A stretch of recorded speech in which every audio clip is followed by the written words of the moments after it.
9 လပိုင်းလည်းကုန်ပြီ10 လပိုင်းလည်းရောက်ခံနေပြီဆိုတော့ Xiaomi Redmi သုံးနေတဲ့သူတွေအတွက် HyperOS 3 ကရကန်နေပါပြီ။ကျွန်တော် HyperOS 3ကိုမိတ်ဆက်တော့ကဘာတွေပြောသားသလဲဆိုတာကိုပြန်ပြီးတော့မျှဝေပေးမယ်။အဓိကအဖြစ်တော့ဟောဒီ HyperOS 3မှာ3ခုကတော်တော်လေးကိုတိုးတက်လာမယ်။ပထမတစ်ခုက AI ရဲ့စွမ်းဆောင်ရည်အမြင့်မားဆုံးဖြစ်လာမယ်။နောက်တစ်ခုကကျတော့ performance တွေတိုးတက်လာမယ်။နောက်တစ်ခုကကျတော့ ecosystem တွေကျယ်ပြန့်လာမယ်။ AI ရဲ့စွမ်းဆောင်ရည်မြင့်လာတယ်ဆိုတာကဘယ်လိုပြောရလဲဆိုလို့ရှိရင်သူက AI နဲ့ပုံထုတ်တဲ့အခါမှာစာရိုက်တဲ့အခါမှာအရင်အထက်ပို့ပြီးတော့လွယ်ကူနှင်းမြန်လာမယ်။နောက်တစ်ခုကကျတော့အခုဖုန်းနဲ့ချက်ချင်းအတန်ဖန်ချက်ချင်းဘာသာပြန်ပေးမှာအဲ့လိုမျိုးစနစ်တရားမစားပါလာမှာ။နံပါတ်2အချက်အနေနဲ့ performance တွေမြင့်တက်လာမယ်။ဘယ်လိုလဲဆိုလို့ရှိရင်သူကဒီ HyperOS 3မှာ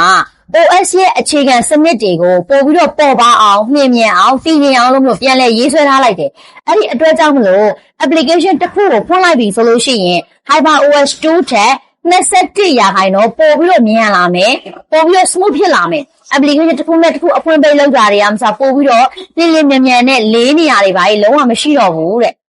အကောင်းဆုံးတစ်ချက်ကတော့ဂိမ်းမာသမားတွေအတွက်ပဲ gaming performance တွေက HyperOS 2မှာထက်4 ဆလောက်ပို့ပြီးတော့ကောင်းလာမယ်လို့လည်းကြေညာသွားတယ်။နံပါတ်3တစ်ချက်က ecosystem ကဘယ်လိုကျေပြန့်လာလဲဆိုလို့ရှိရင်အရင်တော့ဆိုလို့ရှိရင် Xiaomi ဖုန်းက Xiaomi ဖုန်းနေနဲ့ပဲချိတ်လို့ရတယ်။ Xiaomi tablet Xiaomi computer တွေနဲ့ပဲချိတ်လို့ရမယ်။အခုကျတော့အဲ့လိုမဟုတ်တော့ဘူး။ HyperOS 3မြင့်လိုက်ပြီဆိုလို့ရှိရင်အဲ့ဒီမြင့်လိုက်တဲ့ဖုန်းက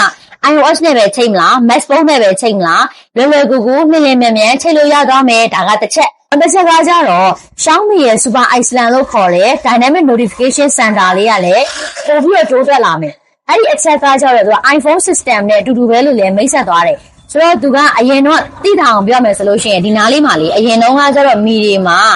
တေးသေးလေးပဲပေါ်တာအခုကျတော့အဲ့တေးသေးလေးပေါ်ရုံနဲ့မကတော့ပဲနဲ့အဲ့တေးသေးလေးကိုနှိမ့်လိုက်တယ်ဆိုလို့ရှိရင်နည်းနည်းလေးကြီးလာမယ်ကြီးလာတာကဒီမှာ floaty window ပုံစံမျိုးနဲ့ပေါ့နော်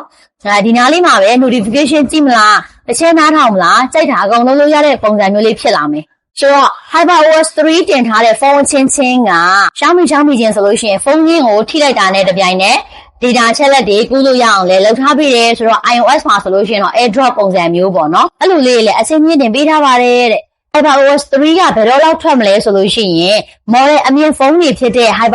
Xiaomi ရဲ့50, 60, 70ရဲ့ Redmi တွေကဆိုလို့ရှိရင် Note 50 Pro Plus ရဲ့အတွက်ဆိုလို့ရှိရင်တော့အောက်တိုဘာလဇန်နဲ့လောက်မှာထွက်ပါမယ်တဲ့။ဒါပေမဲ့လို့40 series တွေ73 series တွေအတွက်ကတော့အောက်တိုဘာလအကုန်ဒါမှမဟုတ်လို့ရှိရင်နိုဝင်ဘာလဇန်လောက်မှာပဲထွက်မယ်တဲ့။နောက်ပြီးတော့ကျတော့12 series တွေပါတဲ့အတွက်ကတော့နောက်ပိုင်းမှရမယ်ပေါ့နော်။ဒီနေ့ကတော့ဒီလောက်ပါပဲရှင်ဗီဒီယိုလေးကိုဆုံးဖြတ်ကြည့်ပေးလို့ကျေးဇူးအများကြီးတင်ပါတယ်နောက်ထပ်ဗီဒီယိုတွေမှာပြန်ဆုံမယ်နော်ဘိုင်ဘိုင်